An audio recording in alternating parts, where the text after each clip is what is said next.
રાવણ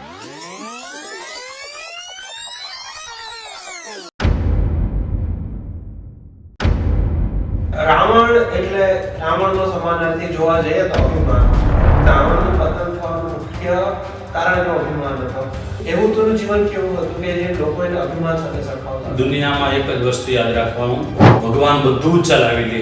તમારામાં ગમે તેટલી નેગેટિવિટી હશે, તમે ગમે એવા ખરાબ હશો, ભગવાન ચલાવી લેશે.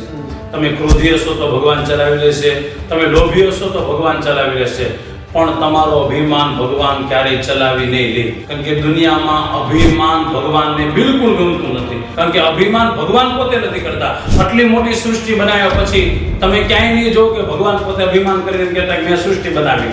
બરાબર છે? અર્જુનને કહેવા માટે ગીતામાં ભગવાન ખાલી એટલું એમ કહે છે કે તારો જન્મ નહોતો તે પહેલા હું હતો.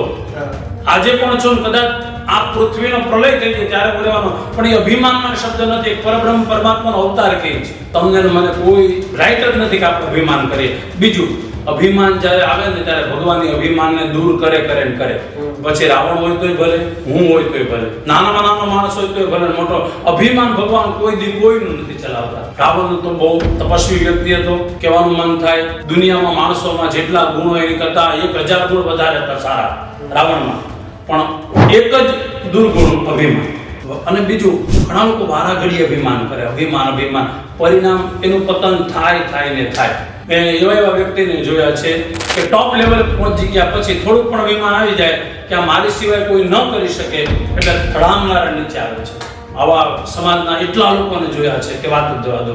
અભિમાન ભગવાન કોઈ દી કોઈનું નથી ચલાવતા. બ્રહ્માના અભિમાનનું ખંડન કર્યું છે, મહાદેવજીના અભિમાનનું ખંડન કર્યું છે, ઇન્દ્રના અભિમાનનું પણ ખંડન કર્યું. ભગવાનને અભિમાન બિલકુલ નથી ગમતો. કે પછી ભક્ત કરે તો ભગવાન એવી રીતના સમજાવે